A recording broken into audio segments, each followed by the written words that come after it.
First గుర్తుపెట్టుకోండి, artificial intelligence వలన IT జాబులకు మించి నాన్ ఐటీ జాబ్స్ పైన ఎఫెక్ట్ ఉంటుంది. ఏ ఇండస్ట్రీ అయినా సరే అప్స్ ఉంటాయి, డౌన్స్ ఉంటాయి. ఫస్ట్ ఆఫ్ ఆల్ ఈ ఏఐ వలన ఐటీ పూర్తిగా పోతుంది, ఐటీలో జాబులే పోతాయి, ఐటీ ఎంప్లాయీస్ రోడ్డు మీదకి వచ్చేస్తారు అనేది ఖచ్చితంగా రాంగ్ అండి. ఈ ఏఐ ఎవల్యూషన్ వలన ప్రతి ఇండస్ట్రీ, అగ్రికల్చర్ దగ్గర నుంచి ప్రతి ఇండస్ట్రీ ఎక్కువ టెక్నాలజీతో మోర్ ఇంటిగ్రేషన్స్ పెరగడం వలన ఒక రకంగా ఇండైరెక్ట్గా ఐటీ ఎంప్లాయీస్కి జాబులు పెరిగే అవకాశం కూడా ఉంది.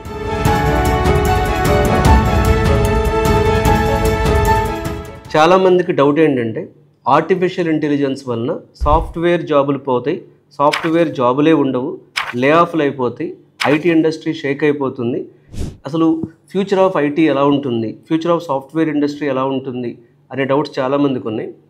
నాకున్న కొన్ని ఎక్స్పీరియన్సెస్, నేను ఐటీలో ఆల్మోస్ట్ 17 years వర్క్ చేశాను నేను. అలాగే ఐటీ ట్రైనింగ్లో కొన్ని 15 years నుంచి ఉన్నాను నేను. సో నాకున్న ఐటీ ఇండస్ట్రీ అనుబంధంతో కొన్ని పాయింట్స్ మీతో షేర్ చేసుకోవాలనుకుంటున్నాను నేను. ఐటీ ఇండస్ట్రీ అనేది 1999, 2001 ఈ టైంలో ఫస్ట్ టైం డౌన్ అయింది. Y2K ఇష్యూ వలన డౌన్ అయింది. ఆ Y2K ఇష్యూ వచ్చినప్పుడు కంప్యూటర్లు పోతాయని, సాఫ్ట్వేర్ ఇండస్ట్రీ ఫ్యూచర్ ఉండదని చెప్పి చాలామంది అనుకున్నారు. సో ఆ Y2K ఇష్యూని సాల్వ్ చేయడానికి అప్పట్లో కొన్ని కొత్త టూల్స్, సాఫ్ట్వేర్లు, ప్రోగ్రామ్స్ వచ్చినాయి. 2001 క్రాస్ అయిన తర్వాత ఈ వెబ్ అప్లికేషన్ డెవలప్మెంట్ కానీ, ఈఆర్పీలో వచ్చిన రెవల్యూషన్తో మళ్ళీ ఐటీ చాలా బూమ్ అయింది. మళ్ళీ 2008లో గ్లోబల్ రెసిషన్ అంటే గ్లోబల్ క్రైసిస్ వచ్చినప్పుడు, అంటే ఫస్ట్ ఆర్థిక మాంద్యం, ప్రపంచ ఆర్థిక మాంద్యం వలన 2008లో ఐటీ ఇండస్ట్రీలో చాలామంది జాబ్స్లో తీసుకోలేదు. నాకు తెలిసి 2007, 8, 9 ఆ ప్రాంతంలో చాలా ఐటీ జాబ్స్ అనేవి ప్లేస్మెంట్సే లేవు కాలేజెస్లో. బయటకు వచ్చి నేర్చుకున్న వాళ్ళకు కూడా 2009, 10 దగ్గర నుంచి జాబ్స్ వచ్చినాయి. 10లో వచ్చినాయి ఎక్కువ జాబ్స్ మళ్ళీ. అంటే 8లో ఎవరైతే బీటెక్ కంప్లీట్ చేశారో వాళ్ళు చాలా సఫర్ అయ్యారు. మళ్ళీ మనకు కోవిడ్ టైంలో, అంటే 21 కాదు 20 గురించి మాట్లాడుతున్నాను. ఫస్ట్ కోవిడ్ అనౌన్స్ చేసినప్పుడు కొన్ని రోజులు అసలు ఎవరిని రిక్రూట్మెంట్ చేయలేదు. మళ్ళీ అదే 21లో ఎంత రిక్రూట్మెంట్ జరిగిందంటే ఒక 5-6 సంవత్సరాలకు కావాల్సిన రిక్రూట్మెంట్ అంతా 21లో చేసేసారు. 21లో ఇక జాబ్స్ అన్నట్లుగా గ్రో అయింది మార్కెట్. మళ్ళీ 23, 24, 22 మిడ్ నుంచి, 22 అక్టోబర్ నుంచి ఇప్పటి వరకు హైరింగ్ అనేది తగ్గింది. సో దీనికి కారణాలు ఆర్టిఫిషియల్ ఇంటెలిజెన్సే.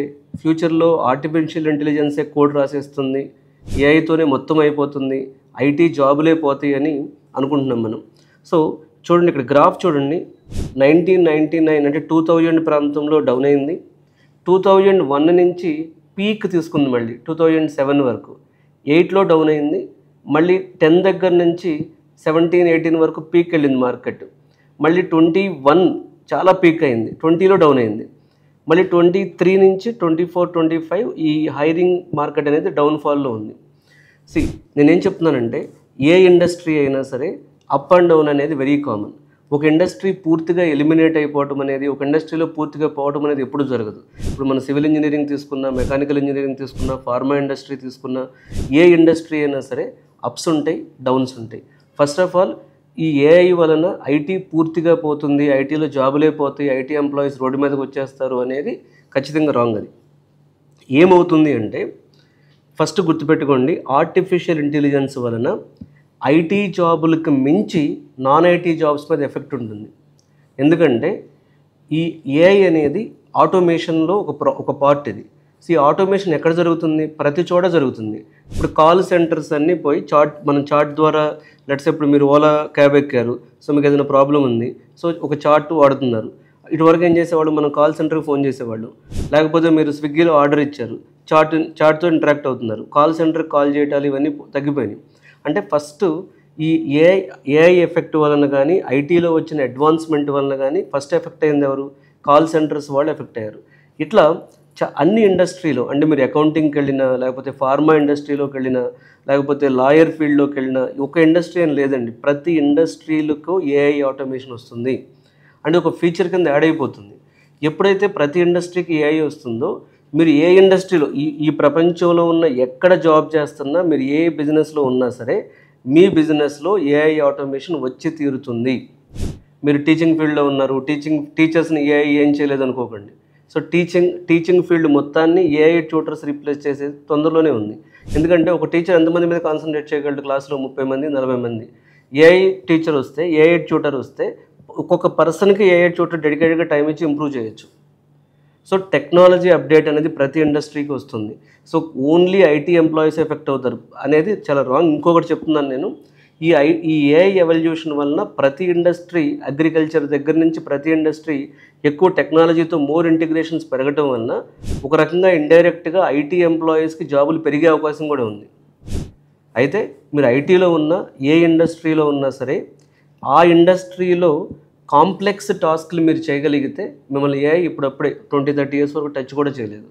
మీరు ఓన్లీ సింపుల్ టాస్క్లు, రిపిటేటివ్ టాస్క్లు, రెడెండెంట్ టాస్క్లు చాలా ఈజీగా సాల్వ్ చేసే వర్క్లో కానీ మీరు ఉంటే, మీరు ఏ ఇండస్ట్రీలో ఉన్నా సరే మిమ్మల్ని ఏఐ అనేది మీ జాబ్ని రీప్లేస్ చేస్తుంది. సో మనం ఇప్పుడు ఫోకస్ చేయాల్సింది ఏంటంటే, మోర్ కాంప్లెక్స్ టాస్క్ల మీద ఫోకస్ చేసిన ఎవరికైనా సరే ఏఐ ఎఫెక్ట్ అనేది అసలు పడదు. సో ఏఐ ఎఫెక్ట్ అనేది ఐటీ మీద ఉంటుంది అనేది మనం ఎక్కువగా మన ఇన్స్టాగ్రామ్, యూట్యూబ్లో చూస్తూ ఉంటాం. ఏఐ వలన ఐటీ జాబులు క్రియేట్ అయ్యే ఛాన్స్ కూడా ఉంది. ఏఐ వలన చాలా నాన్ ఐటీ జాబులు కూడా పోతాయి. ఐటీ జాబులు కూడా పోవని అనట్లేదు. ఐటీ ఇండస్ట్రీ అయినా దీనికి అతీతం కాదు. ఐటీ ఇండస్ట్రీ అయినా, నాన్ ఐటీ ఇండస్ట్రీ అయినా, ఏ ఇండస్ట్రీ అయినా సరే మీరు సింపుల్ టాస్క్లో ఉన్న వర్క్లో ఉంటే మాత్రం ఇంకా more advanced and complex things ఉండే వర్క్లోకి వెళ్ళడం బెటర్. సో దీనికి ఒకే ఒక్క దారి అప్స్కిల్లింగ్. అంటే మీరున్న ఏరియాలో ఇంకా కాంప్లెక్స్ థింగ్స్ ఏంటి, ఇంకా ఎఫెక్టివ్గా వర్క్ ఎలా చేయొచ్చు అన్న అప్స్కిల్లింగ్ అనేది మనం కంటిన్యూస్గా చేస్తే ఎవరికి ఏ ఇబ్బంది ఉండదు. ఇది నిజం కాబట్టే ఉదాహరణ చెప్తాను. ఇప్పుడు ఏఐ వల్ల మైక్రోసాఫ్ట్లో లే ఆఫ్ అని, గూగుల్లో లే ఆఫ్ అని రోజు చూస్తున్నాం మనం. ఇది నిజం కాబట్టే ఇవాళ ఇండియా మొత్తం మీద తీసుకోండి, ఇవాళ ఇప్పుడు ఐఐటి అడ్వాన్స్ రిజల్ట్ నిన్నే వచ్చింది. అతనితో ఆల్ ఇండియా టాప్ 1 వచ్చిన అతనితో ఇంటర్వ్యూ తీసుకుని అతను చెప్పింది ఏంటంటే, ఐఐటి ముంబైలో బీటెక్ కంప్యూటర్ సైన్స్ జాయిన్ అవుతానని చెప్పాడు. కావాలంటే మీరు ఇంటర్వ్యూ చూడండి పేపర్లో.